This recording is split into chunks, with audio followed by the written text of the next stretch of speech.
If you don't want to be like everyone else, then you have to make the sacrifices others aren't willing to make. That's what my mentor told me when I was in my early 20s, and it stuck with me ever since. I started out with no qualifications and no money, but still managed to become a multi-millionaire.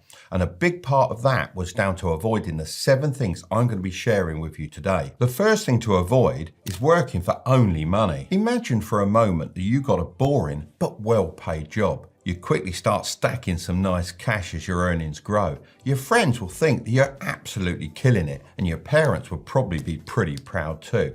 However, over time, your earning potential would start to plateau. This is path A. Now, imagine instead you get a challenging but lower paid job. You might struggle for a couple of years as you improve and adapt.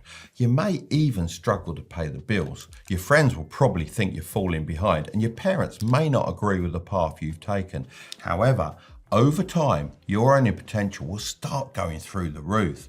This is path B. So, what's the difference between these 2 examples? Well, path A prioritizes money early on, whereas path B prioritizes 2 key things: skills and equity. Every self-made millionaire I know has followed path B, as it's the only way to build that kind of wealth. As I mentioned, I left school at 16 with no qualifications. However, I immediately went out looking for jobs and actually got offered more than 5 opportunities. So I had a big decision to make. Which should I choose?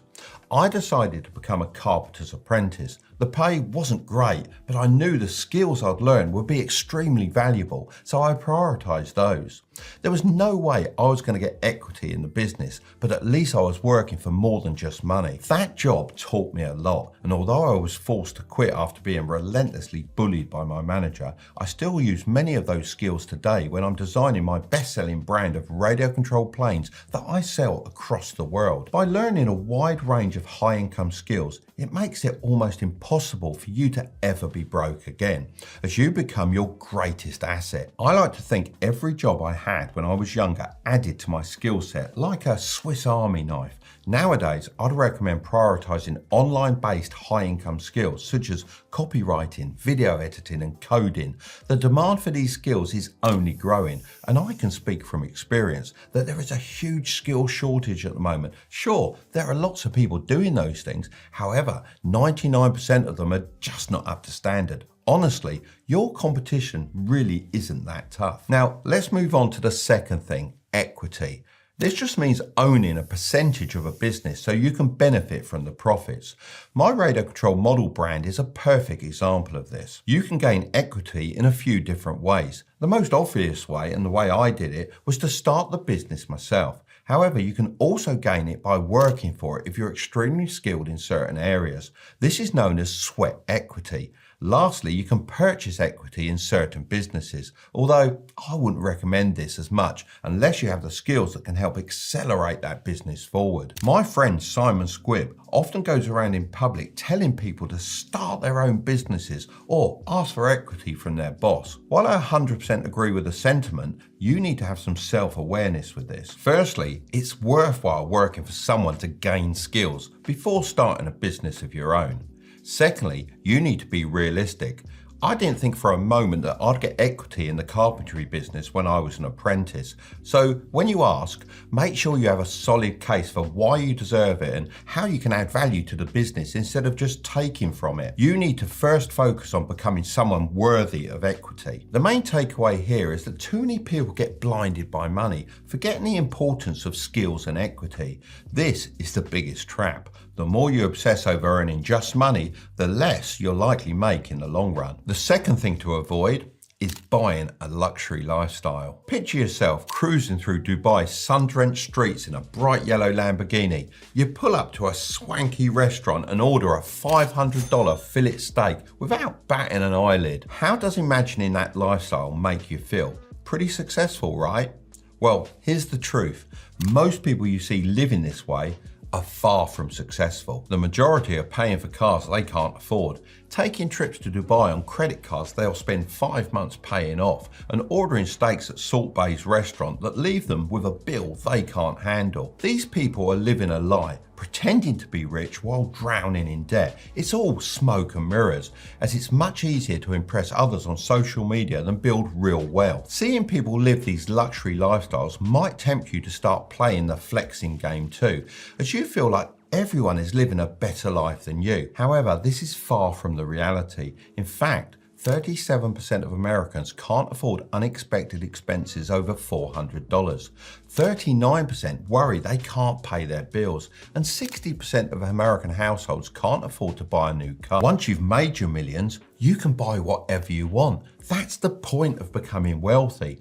However, in the early days, you can't live like a king and build wealth at the same time.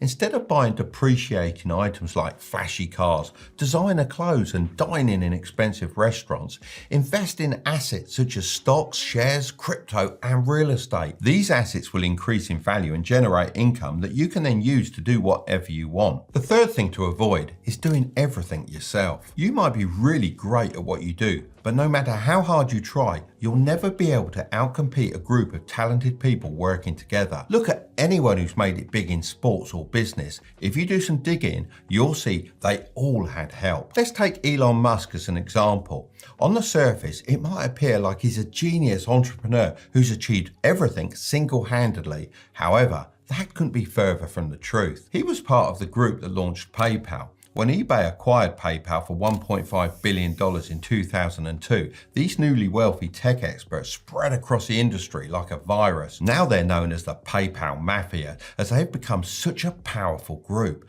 After leaving PayPal, they started many successful companies. These include big names like YouTube, Yelp, LinkedIn, and SpaceX.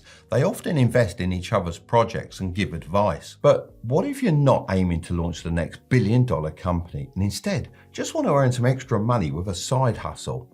Well, a lot of older business owners are kind of lost when it comes to everything tech-based and using the internet for their companies. I mean, a lot of them don't even know there's online tools for literally everything, whether it's managing your team, handling invoices, keeping track of projects, or even building a website. I don't blame them, as back in the day, we didn't have any of these things, but now the younger generation has a real advantage. So if these older business owners don't know how to do a lot of this online stuff, and they understand they can't do everything themselves, guess who they need? You. You can help them bring their businesses into the 21st century and make a lot of money in the process. It's all well and good saying this, but how could you actually do it? Well, if you want to give this a try, then I'd recommend using an all-in-one management platform.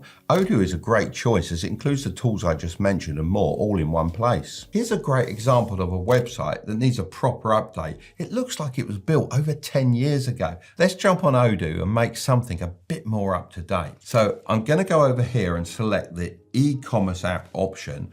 Now let's fill this in. I want a business website. There we go.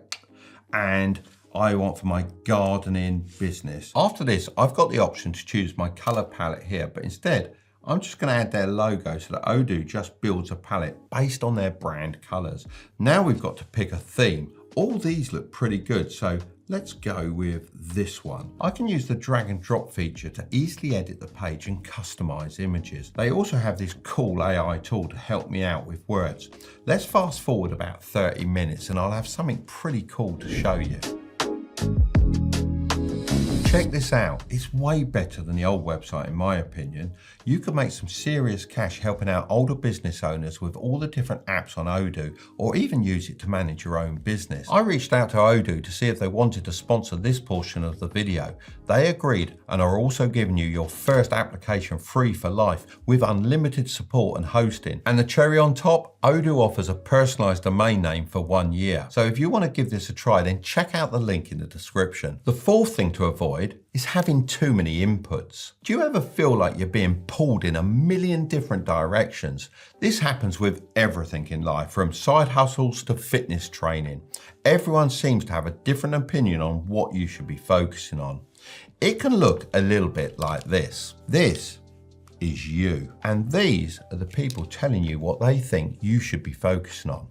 For the sake of simplicity, let's just call them inputs. All these inputs create hundreds of paths you could follow, like becoming a doctor, entrepreneur, joining a family business, getting a stable 9-to-5 job, traveling, and having a family. Let's call these your potential paths. The sheer number of these pathways can create something called cognitive overload, which is where your brain simply can't cope with the overwhelming amount of information and choices.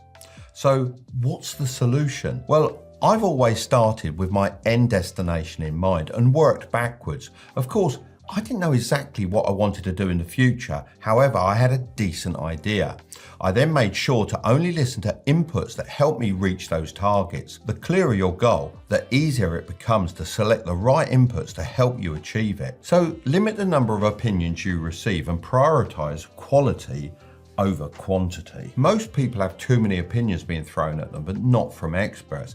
Cut out general opinions and instead seek expert advice. This could come from a mentor, someone successful in your field, or even educational videos from experts like myself. By doing this, you'll get more valuable, focused, and specific guidance for your end goal. Remember, even when you work your way backwards, you still don't need to know everything at once. Fully listen and implement what you learn from an input, and then when you're facing another challenge, you can seek out more inputs that'll help you overcome it. If you don't do this, then you'll get mental fatigue, which can lead to decision paralysis, where you find yourself unable to take action or move forward. Some people might even mistake this for being lazy, but in reality, your brain just gets overwhelmed. The fifth thing to avoid is being ego-driven. Let me start by saying this. Arrogant people won't even finish this video. They think they already know everything, so why bother sticking around? But that's exactly the problem.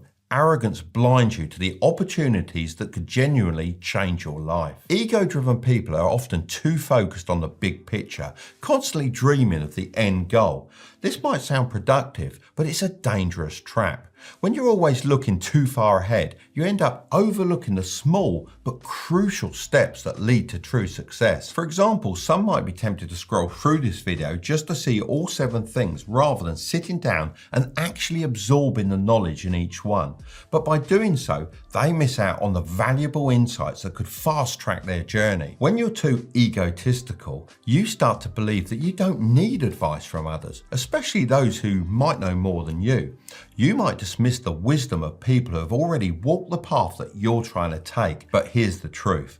True wealth isn't just about being confident. It's about having the humility to keep learning, to understand that you don't know it all, and that's where the real growth happens. The more you learn, the more you realize how much you don't know. This is called the iceberg principle. What you know is just the tip of the iceberg. The massive chunk of knowledge is underneath the surface. That's what truly matters, and arrogance makes you forget that it's even there. In short, arrogance is a silent wealth killer. It convinces you that you're too good to learn, too smart to listen, and too important to take the small steps that lead to greatness. The sixth thing to avoid is passing the blame. One of my favorite Chinese proverbs is, "The man who blames others has a long way on his journey to go. The man who blames himself is halfway there. The man who blames no one has already arrived." In front of me, I have 2 objects, a magnifying glass and a mirror. In life, you're going to have to choose to reach for either of these on a daily basis. You might be thinking, Mark's gone mad.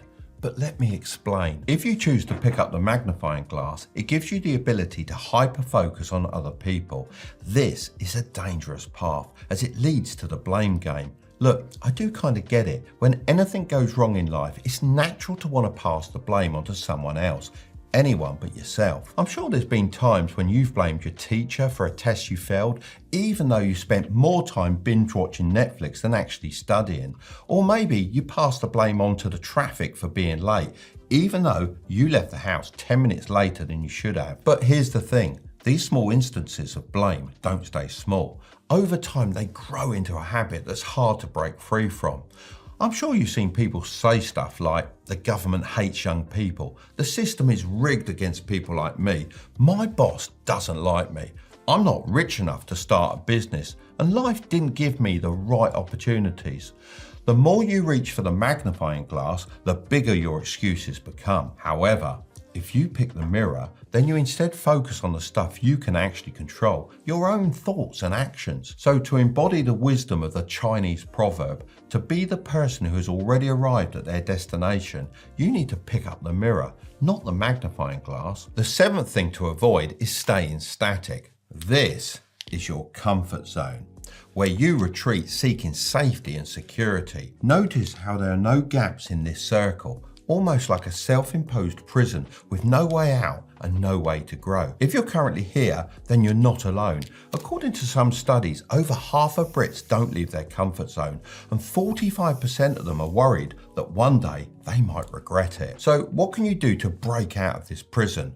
Well, you need to expand the circle. This can be really difficult when our minds are conditioned to avoid taking risks, but it's something I learned at an early age. Let me show you how I did it. When I was younger, my comfort zone was narrow. School, studying subjects I wasn't good at, like maths and English. The traditional education system didn't suit me. I didn't want to be a banker, doctor or lawyer. I wanted something more hands-on. So I stepped out of my comfort zone and pursued the apprenticeship I mentioned earlier. This created a new space for me, but I wasn't satisfied yet. I knew I needed more from life, so I started experimenting with side hustles, which pushed me further into unfamiliar territory. Suddenly, the world was full of possibilities. The next step was clear: starting my own business. This was a pivotal moment requiring a big risk, a bank loan. It was the best decision that I ever made. To expand my empire further, I travelled to China in search of a manufacturer for my own brand of radio control models. Despite the language and cultural barriers, I managed to build valuable connections. I ran my business for many years and enjoyed success, but eventually I felt complacent. My family was happy, my bank was happy, but my mind wasn't. I wanted more. So I expanded my comfort zone again and started posting videos on YouTube at the age of 53. I'd seen so many people on YouTube faking it, so I wanted to share my knowledge and help others who, like me, didn't fit the traditional path, or those who wanted to grow their wealth and feel more secure in life. Remember, you can expand your comfort zone as much as you want. This space is infinite, but you have to claim it for yourself. If you don't push beyond your current boundaries, you'll miss out on all the possibilities that could have been yours. If you want to learn what to do every time you get paid, then I'll leave that video right up there, but don't click on it just yet. Make sure to subscribe if you want to grow your wealth, okay? I'll see you over there.